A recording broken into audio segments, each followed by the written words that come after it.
Paroles semées, paroles partagées. Une émission de Marc Thomas.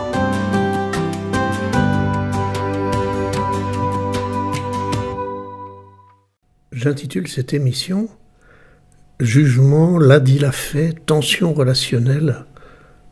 Comment se positionner dans des relations difficiles ?» On a parlé du regard des autres, des critiques. C'est pas toujours facile, hein? C'est jamais simple. Quand les personnes nous jugent, nous regardent d'un œil malveillant, c'est jamais simple de nous sentir bien.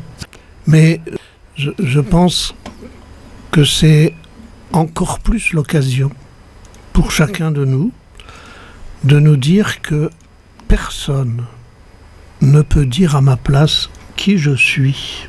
Ah oui. Personne ne connaît mes intentions profondes.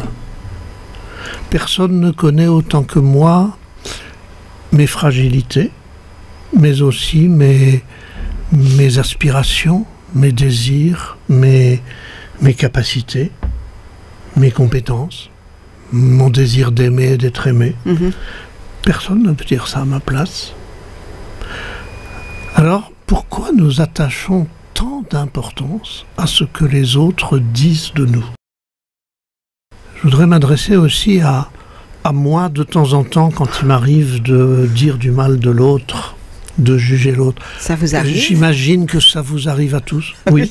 Oui, ça nous arrive à tous. Oui. Et à quelqu'un en ce moment contre qui je suis en colère parce que ça fait des semaines et des semaines que je lui écris pour lui demander une réponse et qui ne répond pas sur des choses qui sont importantes et sur lesquelles je ne peux pas avancer sans lui. Et je suis en colère contre cette personne. Et des fois, il me vient,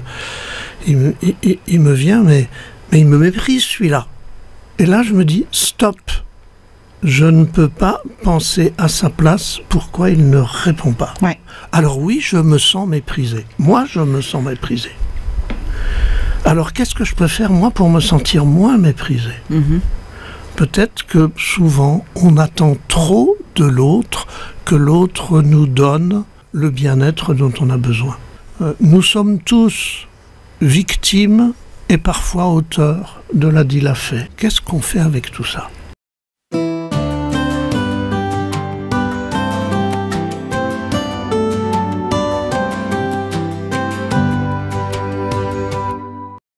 Celui qui va dire « Ah, pourquoi elle va faire la belle, celle-là, au marché ?»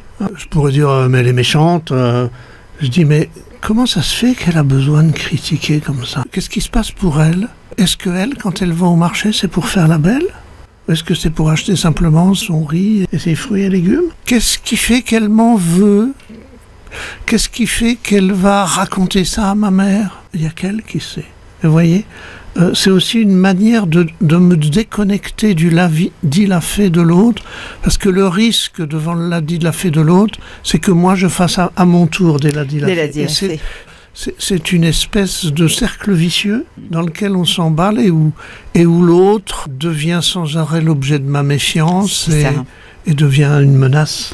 Bah oui, parce que rien que de dire, bah oui, mais telle personne est en train de faire la dit, l'a fait sur mon dos, bah on est en train de faire la dit, l'a fait sur le dos de la personne. Bien sûr. Puis après, comme je sais que l'autre va faire des l'a dit, l'a fait sur moi, alors je vais plus oser sortir, je vais plus oser lever le petit doigt, ou bien pour d'autres, si je sais qu'elle va recommencer, je vais aller l'insulter, je vais aller lui faire violence.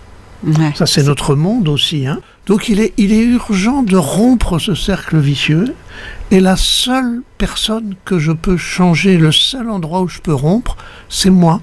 Je peux pas changer l'autre. Non, tout à fait. Je peux demander à l'autre pourquoi il a dit ça, mais s'il refuse de me répondre, je ne peux moi-même qu'apprendre à prendre du recul, à me dire il doit pas être bien pour avoir besoin de me juger à ce point-là. Vous savez, quand on est bien avec quelqu'un, quand on est bien dans sa peau, quand on est plein d'enthousiasme, quand on réalise ses projets, on critique plus l'autre.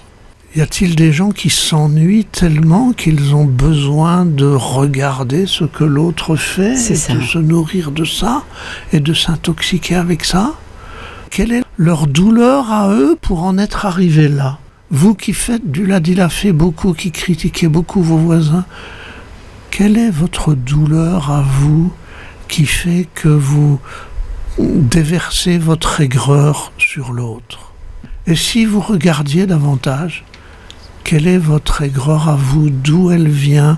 De quel mal-être? De quelle tristesse? De quelle colère?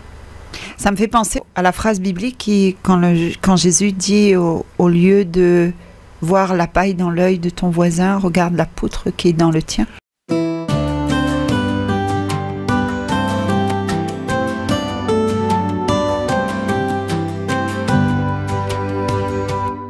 Je discutais cette semaine avec une jeune femme que j'accompagne et qui voulait écrire à son père et à sa mère pour dire au père et à la mère, non pas ce qu'elle leur reprochait, même si elle avait des choses à leur reprocher, mais qui voulait dire à son père et à sa mère, vous devez changer, il faut que vous m'écoutiez, il faut que vous acceptiez, il faut que vous compreniez, je veux vous faire comprendre que...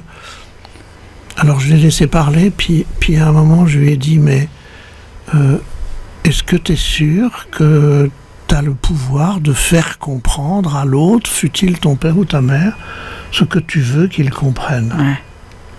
Et si tu t'interrogeais plutôt sur pour quelle raison il ne comprend pas, ou elle ne comprend pas. Et si tu regardais pourquoi ta mère souffre de ça, non pas pour l'excuser, non pas pour dire elle a raison, non pas pour dire je me culpabilise. Qu'est-ce qui fait que ta maman, t'es une femme adulte, qu'est-ce qui fait qu'elle a pas encore complètement coupé le cordon et que ton départ est pour elle dramatique? C'est ça, souffrance. On n'est plus elle a raison, elle a tort. C'est ça, souffrance. Voilà. Et si tu lui demandais de t'expliquer pourquoi c'est si dur pour elle, alors c'est pas sûr qu'elle te réponde. Et la personne m'a dit, ah oui, ça me change complètement de posture. Ah oui. Ah oui, je peux faire ça. Et j'ai eu l'impression qu'elle était soulagée.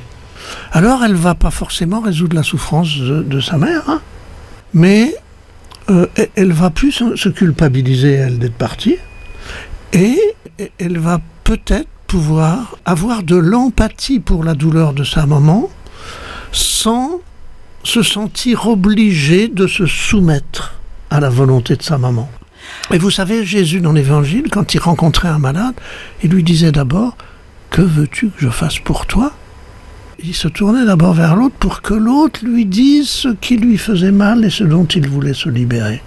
Ça, c'est une attitude profondément d'empathie. Et c'était l'attitude de Jésus vis-à-vis des hommes et des femmes qu'il rencontrait.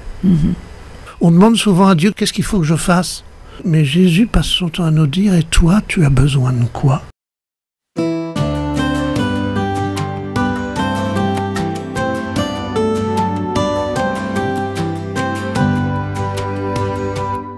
Porter un autre regard.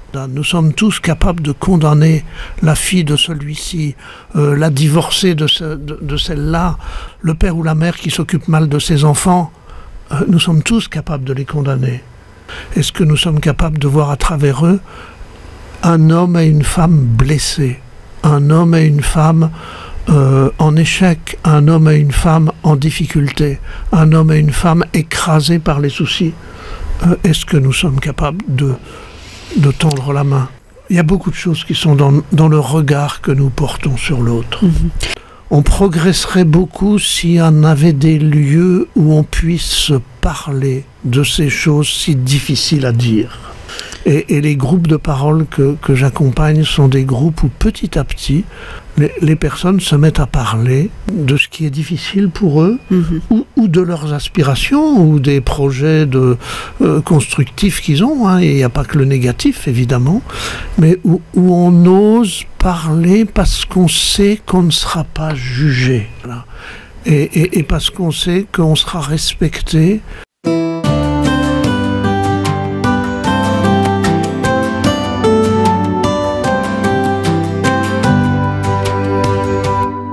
c'est au fond de nous que nous trouverons de quoi nous protéger de la critique et du jugement de l'autre. C'est au fond de nous, dans une recherche de nos valeurs, de nos capacités, dans une reconnaissance aussi de nos fragilités. C'est en nous centrant sur nous-mêmes que nous arriverons à nous protéger de la critique et du jugement. Quand le soleil va brûler ma peau, je ne demande pas au soleil d'arrêter de briller. Non. Je mets de la crème sur ma peau, je mets un chapeau sur ma tête. C'est ça. Et je me protège. Ouais, voilà, parce que je sais que mon corps est fragile et qu'il peut brûler au soleil. Donc plutôt que de m'obséder sur ceux qui me jugent, chercher comment je peux me protéger.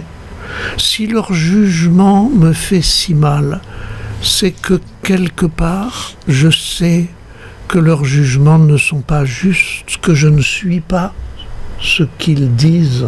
Si ça me fait si mal, c'est que je sais bien que c'est pas ça moi. Au lieu de me laisser intoxiquer par ce que l'autre dit, ce que l'autre dit lui appartient. Et si je sais bien que je ne suis pas ça, alors je vais aller, je vais aller écrire. Qu'est-ce que je suis ? Qu'est-ce qui est beau en moi? Qu'est-ce que j'espère? À quoi j'aspire? Qu'est-ce que j'ai envie de changer dans ma vie? Et en faisant ça, je vais m'auto-protéger. Et puis, si vous êtes croyant, tout homme, toute femme sont créés à l'image de Dieu. Eh bien, ceux qui ne cherchent pas au fond de vos cœurs l'image de Dieu n'ont aucune légitimité à dire quoi que ce soit sur vous. J'aimerais une comparaison. Le mot juger, le remplacer par aimer. Pourquoi juger et pourquoi pas aimer à la place? Aimer, non pas en disant à l'autre « je sais ce qui est bon pour toi ». Ah oui, ça c'est sûr. Il y a des gens qui sont parfois un peu envahis d'amour. Et puis parfois, on nous dit aussi, si par hasard on vient pas à un pique-nique le dimanche ou à une fête de famille, on dit « tu nous aimes pas ». Parce que quand on aime, il faut venir. Aïe, aïe, Donc, aïe. on peut aussi se servir de l'amour pour juger des fois. C'est pas pour te critiquer, Mazam, mais d'un amour qui soit véritablement d'un amour véritable. D'un amour véritable, parce que l'autre, c'est pas de l'amour, c'est du besoin, c'est du manque, c'est de la frustration. L'amour véritable, c'est de dire qui tu es, toi, qui viens vers moi. Je t'accueille tel que tu es. Si tu veux pas venir au pique-nique, ça me fait de la peine. Mais qu'est-ce qui fait que tu viens pas? Est-ce que tu peux m'expliquer? Est-ce que tu peux me dire? Et c'est être à l'écoute. Mais souvent, nous n'écoutons pas parce que nous n'écoutons que notre manque ou notre frustration. Et puis, on a tellement tendance parfois à savoir à la place des autres ce qui est bon pour eux.